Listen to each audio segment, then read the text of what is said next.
Welcome again to Sid Caudle. We've got a budget special. We're just recovering, you and I, Sid. Well, some good things, in my opinion, not many, but I've got a big list here, actually, I want your comments on. The VAT threshold, is this a bit of nonsense? 85,000 to 90,000? I think there's something hidden here, Sid. Yes, well, you see, this is very important because people got to appreciate that those running small businesses, if there's a big difference between having to charge VAT on everything you sell and not having to charge it. Because obviously, if you don't have to charge it, then basically all your goods are 20% cheaper.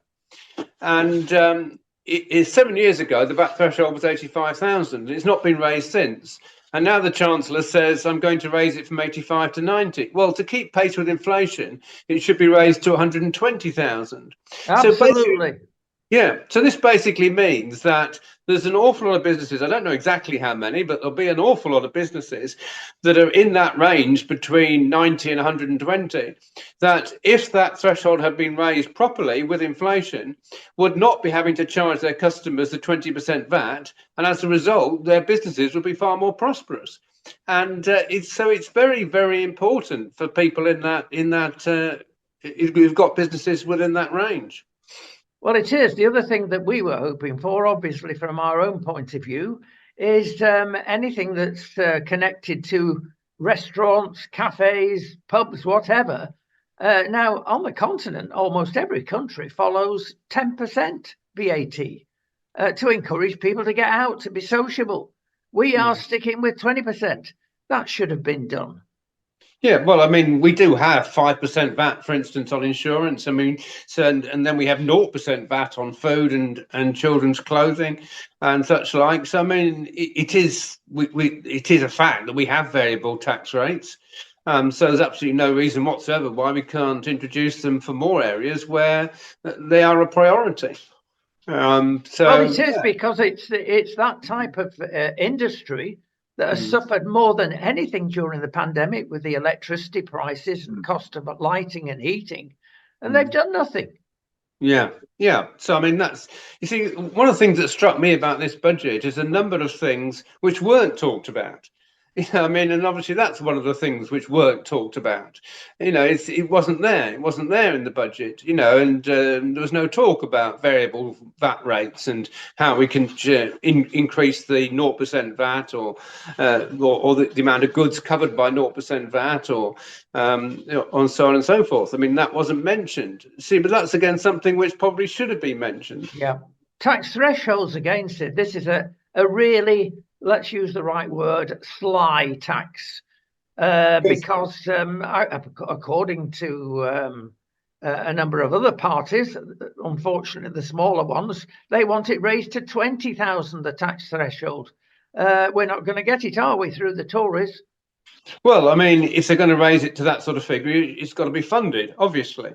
But the actual situation is that it was 12,500 in March 2021. I've looked up and the index since then is 1.27. So on that basis, the tax threshold, in order to keep pace with inflation, would now have to be 15,750. So this basically means that you've got every taxpayer who's earning above 15,750 is basically having to pay 20% tax on £3,250 of their income, which if those tax thresholds are kept pace with inflation, they'd be paying 0% tax on.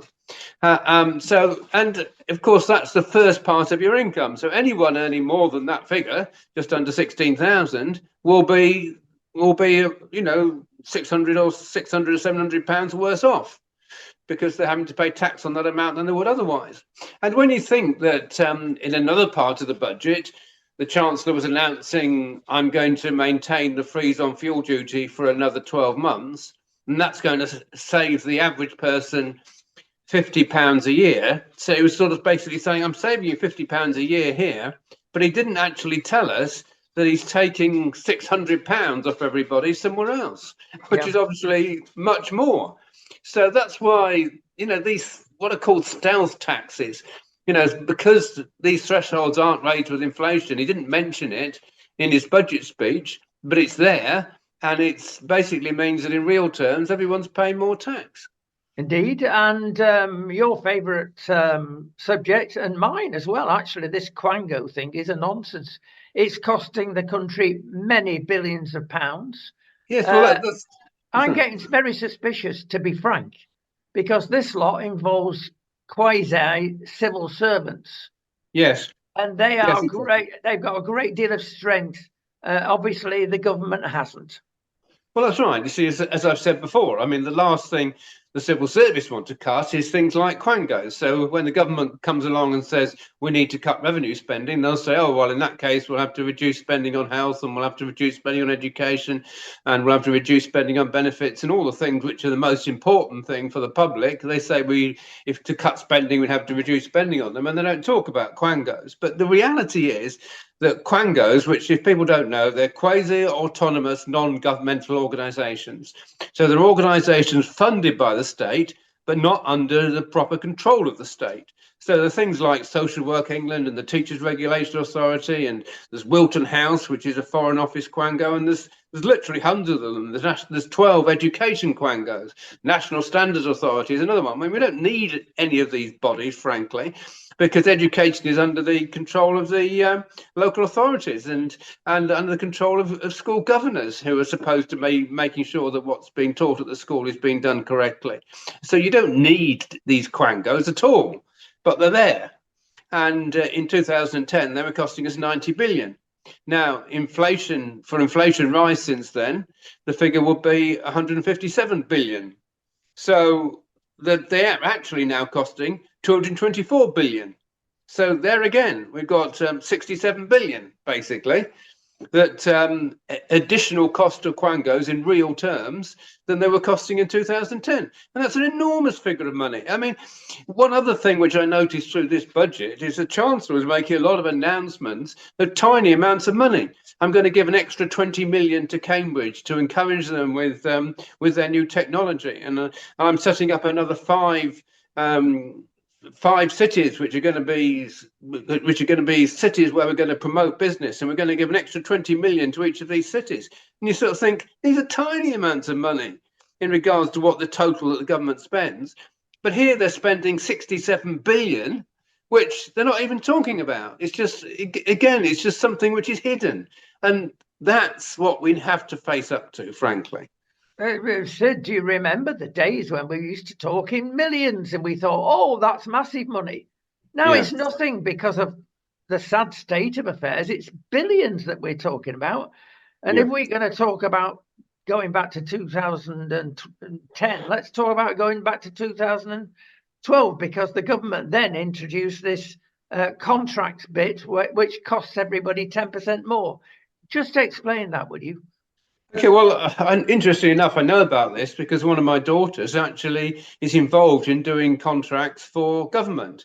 So basically, in the past, the government would basically do everything itself. I mean, a classic example, for instance, would be collecting the bins. I mean, collecting the bins was always done by the council refuse department.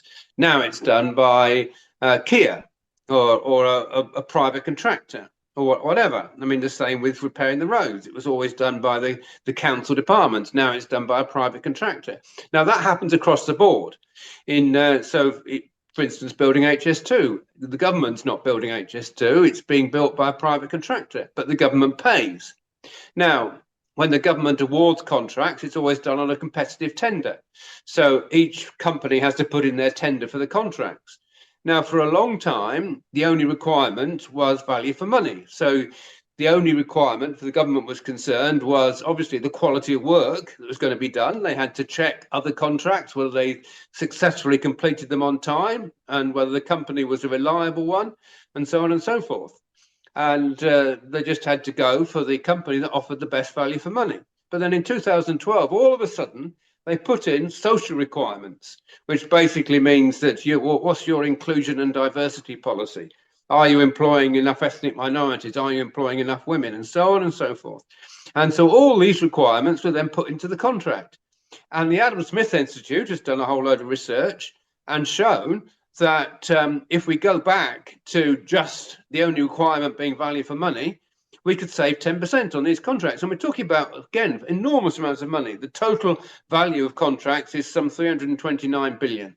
So we'd be looking at saving 32 billion simply by saying we're doing away with these social requirements. The only test is value for money from now on. Sid, I want to go back to my word sly and mention something else to you, which in the first instance doesn't seem to present that way, but it is. We have been for decades anti-marriage. It's the woke in the system. Yes. Other countries are not anti-marriage, and they've done that with this ceiling on child benefit. Yes, well, it's quite interesting because at the moment the rule is that if a parent is earning more than 50,000 a year, then they don't qualify for child benefit, which is fair enough. I mean, 50,000 is a substantial enough wage to look after and care for your children. The government have said, but we consider this now. We don't think it's fair because one parent might be earning just under 50, and then another parent might be earning just under 50, and the two together might be bringing in just under 100, but they qualify. And a parent that's in a one-parent family that's only just above 50 doesn't qualify. So it's not fair. So we're going to change it to household income. The problem is that this isn't designed as a means tested benefit. So it's not one of the benefits that you get because you're, because you've got a low income. It's a benefit that's provided to everyone for the benefit of children. And once you start doing that, you're actually saying that we're going to help single parents more than we're going to help married couples. So you're then undermining marriage in the tax system, which we want to go completely the opposite direction, because it's proven very clearly that children are better off with a father and a mother. So we want to have marriage strongly encouraged in the tax system, and we do that as I probably told you before, with making a £12,000 grant before a first marriage, so that provided that those involved go for a certain amount of counselling and training, so that people are fully prepared for marriage and understand what's involved, and the state invests in marriage. And equally, we would have the tax threshold fully transferable. So if one parent is staying at home, then the one parent that's working would get a full 25,000 nil tax, because in order to assist the whole process of young parents, one of whom is at home looking after children. So something else, by the way, that the Chancellor announced was more childcare provision. And when he announced more childcare provision, he said from 9 months old, which I found quite shocking, frankly. So yeah. The state is actually going to encourage parents with a child of 9 months to leave their child with a carer while they go to work. I mean, to me, 9 months is just much too young. Yeah. A 9-month-old child needs a mother or a father with them. Yeah, it's truly awful. I agree, absolutely.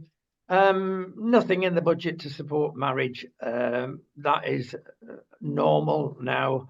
Look, something else just occurred to me, Sid, in that, do you remember the good old days where the actual church, before a wedding, counselled for several weeks couples? But the state's taken over everything now, hasn't it? Yes, well, that's right. I mean, and obviously, if we were running the country, we wouldn't want to undermine what the church is doing. In fact, quite the opposite. We would use good counselling, good practice, and fund it. So we basically say, look, you're already doing this. You're already providing help and support. You can bid for a government contract to be doing it for far more people.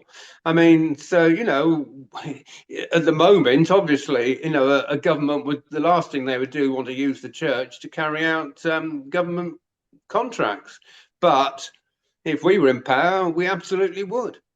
Even with the state of the church at the moment, we will not go into that. I'll tell you what we will go into, though, and that's the Ukraine. We've pledged a lot of money. They've had a lot of money.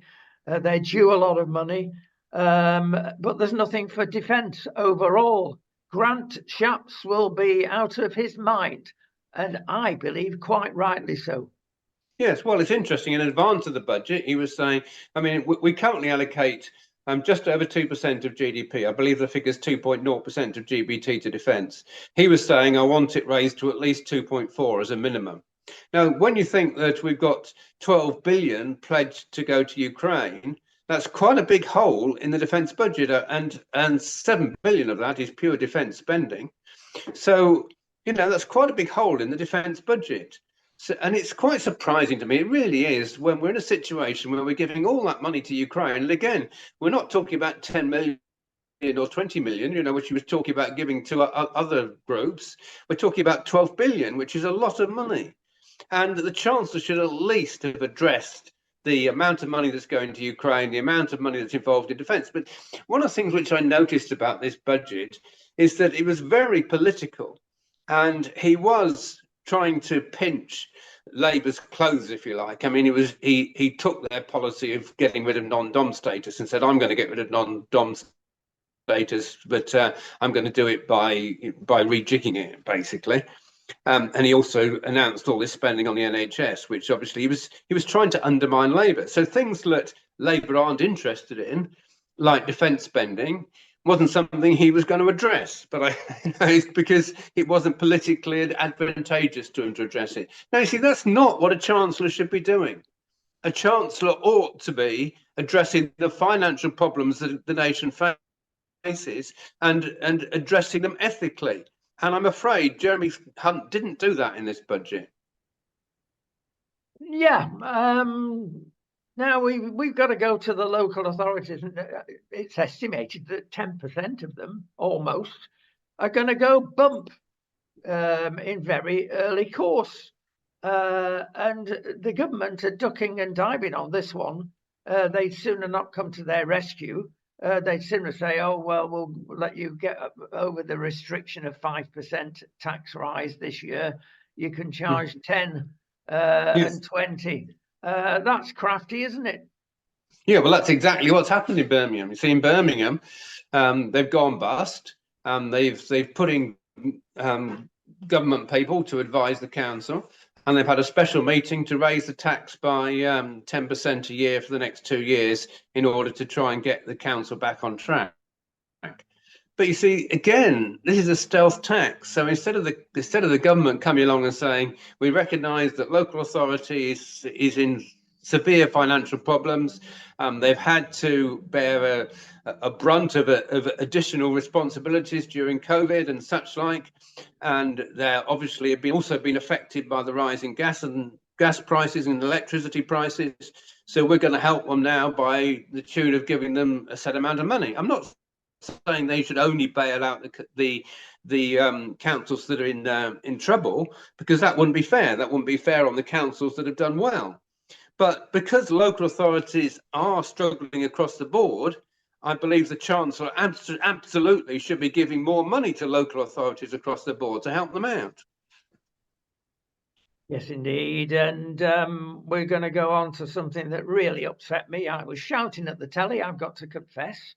And it's a wonderful thing. Well, part of it may be, time will tell. And that's they've got this magic computer program hidden that's going to cost billions, and it's going to save us from all the civil servants that can't do their job. It's going to revolutionize the NHS, quick operations, one computer, very good. It's going to help the police. It's going to solve, it's a magic wand. It's going to solve all our problems. Well, if it solves some of them, but it didn't work with Horizon, with the post offices, did it? And I think it's nonsense. The NHS wants burying. It wants revitalizing and starting again, like every other country in the world, with a satisfactory combination of private and public. And you won't get it because the BMA, the realest, strongest union in the country, has got them where it hurts. So I nearly turned it off at that stage, I must say, Sid.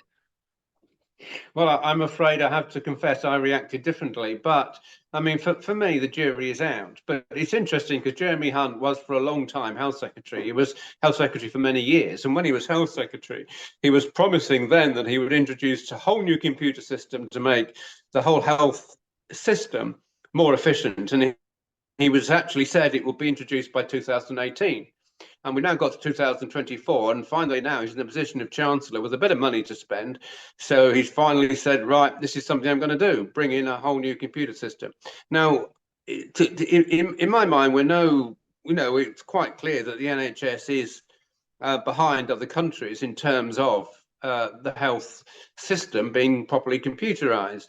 So it is needed. There's no question it's needed. And I believe actually our policy of reintroducing the GP fund holding would be helped enormously with a whole new computer system, because it would help the whole process of giving GPs money and the GPs buying the operations off the hospitals, and the hospitals bidding for the operations that the GPs want. And this is, it would help. It would help no end. So as far as I'm concerned, the jury's out. We need to wait and see, look at the small print, see what they're doing, and see whether it is going to work or not, because I don't know, frankly, whether it will work or not. Yep. Well, I'm going to finally go on to the nothing part of the budget. One you've mentioned, that's the non-dom status. That's madness on various things, just on the equity of all that. I mean, if a businessman starts his life in India, as an example, thinking of Rishi's wife, makes a fortune, and it's Indian workers, it's Indian money, Indian taxes they pay. Why should the country that they come to get anything? It's just another stealth tax. And all it's going to do is stop the real rich people coming to make our country wealthier. So I dismiss that. I dismissed also the fact that they didn't have the courage to tackle inheritance tax. Inheritance tax is an easy one to get people on your side. But let me tell you, they gain little, if nothing, from that, because the people that have got the real money, not the people in the southeast of England who are going to be scrambled by this inheritance tax because of the price of houses. The real people have always got ways around it through clever trusts and such devices. So they should have tackled that. It's a double tax, as other things are actually, but it's most unfair and has killed quite a few family businesses. So there we go. And the other non event was, capital gains tax. We're taking this opportunity to help everybody. Yeah, 28% down to 24%. Thank you very much, sir. No, that's just, as you said, this is a pre-election budget. They're going to have to do better. The rumour on the block is said, come the autumn, there'll be another budget that will be a real giveaway one. But do we trust them? Well, I mean, it's interesting, what you say. I mean, it's I personally, I don't think there's anything terribly wrong in passing 325,000, or if you're a married couple, 650,000 down to the next generation, free of tax. Obviously, because there's no tax between husband and wife, so there's no tax if it's just being passed in the same generation. There's only tax when it's being passed down to the next generation. But the problem is, if the Chancellor announced big cuts in inheritance tax, the Labour Party would immediately say, oh, you're just helping your friends, you're helping the rich, and you don't care about the poor, and so on and so forth. So it's not a vote winner. It may be economically beneficial. I mean, the only reason it would be economically beneficial is if very rich people then came and lived in Britain and ran their businesses in Britain, because it was more advantageous for them to do so than in another country. And I think that's the thinking behind it, frankly, attracting more rich people, running businesses and employing people to the UK. And, obviously, you've got to look at the evidence as to whether that is true or not. But it's not a vote winner. So that's why inheritance tax wasn't included in this budget. As far as the non-dom status is concerned, what people have to be aware of course, is there are British non-doms. In other words, there are British businessmen that might be over in Australia who are paying their taxes to Britain. They're not paying their tax to the Australian government, because that's the way it works. Now, what he said is, if anyone that's been living in the country for more than 4 years and working in this country can't continue to pay their tax to a previous country. They've now in future got to pay their tax to the UK. There are rules, by the way, international rules about double taxation. So you can't, if someone is paying their tax, I mean, for instance, a businessman is in Australia who's come from Britain to Australia, who's paying their tax still to the UK, can't be charged tax in Australia under international agreements.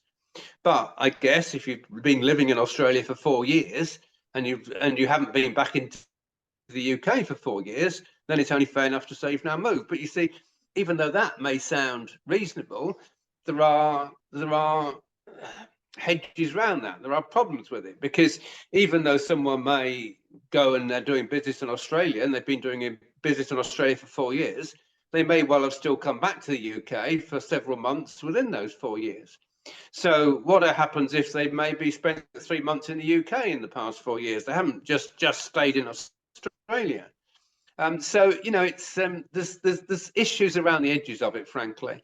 And the situation now where someone can declare, where they're paying tax, what country that they're paying tax, is okay, provided they're not deliberately selecting Bermuda or something which has zero corporation tax, or some little country with virtually no tax, which they've not really lived in at all. I mean, we've got to make sure the system is not abused. Yeah, well, I've got to say, finally, Sid, I was completely underwhelmed by the whole thing. And in one stage, this may have nothing to do with the budget.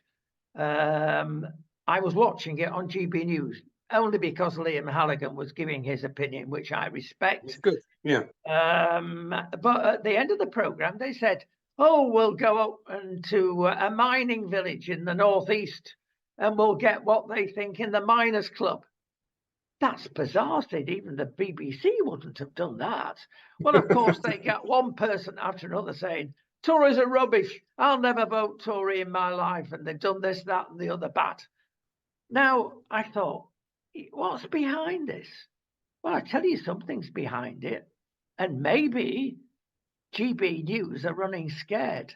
They're really being got at. They've got at least 11 cases against them by Ofcom, 2 against Jacob Rees-Mogg. We mentioned that on our last broadcast. They want to get rid of GB News at any cost. Dan Wootton has now officially, today, been sacked.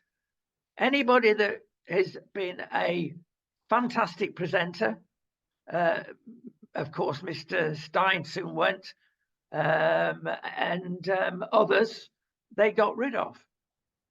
Things are going on, Sid, that frankly I do not like. Big government, big control. No, I think you're absolutely right, totally right. And Ofcom, I'm afraid, are not doing things in the interest of broadcasting. They're doing things in the interests of the hard left. And promoting a certain media line, and any news organisation that doesn't promote their media line, they're trying to get rid of them and do them out of business. I mean, Christian television like Revelation TV and such like have faced enormous problems from Ofcom, and it's what they ought to be doing. I mean, if what they were doing was just focusing on the truth, that's what they should be focusing on. Is this an honest broadcasting? Are there hidden charges? Are they engaging in some hidden conspiracy that we don't know about? Is there proper reasonable debate on this program, of right and wrong and such like? They shouldn't be saying, oh, we don't like your news slant, so because we don't like your news slant and we don't like the people you're bringing onto your program, and because we don't like them, then we're going to put pressure on you to get rid of you and to close you down. I mean, to me, that's perverse. And the fact that the government body's doing that, again, you see, Ofcom's another quango. We can just get rid of it, frankly. We don't need Ofcom. Let's just enjoy watching our television without having some regulatory body telling us what we're allowed to watch or not allowed to watch. Right, we both agree. We've ended up agreeing against it. Bless you. Well, I hope that's focused in on a number of events, and even the non-event of this budget. Let's hope the next one You might be surprised if we have another one. Are they desperate to leave the country up to its eyes in debt, as did the last Labour government? Well, there's nothing here. We've spent it all. We remember that day well. I wonder if the Tories are going to repeat it and give everything away in the false hope of getting rid of Labour. Oh, dear me. Talk about frying pan and fire, Sid. More and more people, the majority are saying at the moment, I'm not going to bother voting. I couldn't vote for any one of them. Well, it's interesting. I mean, he didn't really talk a lot about the deficit. I mean, he did talk about debt, but he only talked about it in terms of, debt is now 94% of GDP, and the Office for Budget Responsibility is telling us it's going to be at 92.8% of GDP in 2028, which is not something that people really understand at all. But I've looked at the figures, and of course it was 140 billion. The deficit in 2010, and he did say, we got it down by 80%. They got it down to 38 billion in 2019 before COVID struck, but it's now gone back up to 131 billion. And now, I mean, obviously in real terms, that's still a substantial reduction, but that is very, very high. Now, there are things like the energy price guarantee that have been costing the government a lot on a temporary basis, but there's no proper, it's interesting. As I was watching the budget, I was saying, well, he hasn't told us how much that will cost. I mean, for instance, he said, I'm putting a freeze on alcohol duty, but he didn't say I'm putting a freeze on alcohol duty, which is going to cost 500 million or something, however much it costs. I mean, he just made the announcement and then, no idea how much the cost is. So it seems strange, frankly, that he's not properly addressing the issue of debt. And I think that is something that Keir Starmer should have addressed, but I mean, from what I heard, what he said, he didn't really address the issue of debt at all. So I don't think he wants to address it, frankly, because it's not something which is in Labour's favour, because, they did leave the country in a total mess. But for the people like us who are responsible, who want to run the country's finances properly and break even, I mean, it is a big issue, and we should only be cutting taxes when we can afford to. But as we say, we'll be taking enormous amounts of money off Quangos, something like 100 billion, and that's how we'll find the money to break even and also cut taxes. I shouldn't be so down. I mean, I did titter, actually. There is hope, Sid, because everybody says that Jeremy Hunt has got no sense of humour. Well, it burst through today, and he was aiming, whether he said it or not, whether he thought it or not, at her, even though he denied it. When he announced the capital gains tax, and she should rejoice in that. That was a nice moment. Sid, our time is done, plus indeed. I'm going for a lie down because after that budget, I need it. We'll see you very shortly. Okay, thank you very much.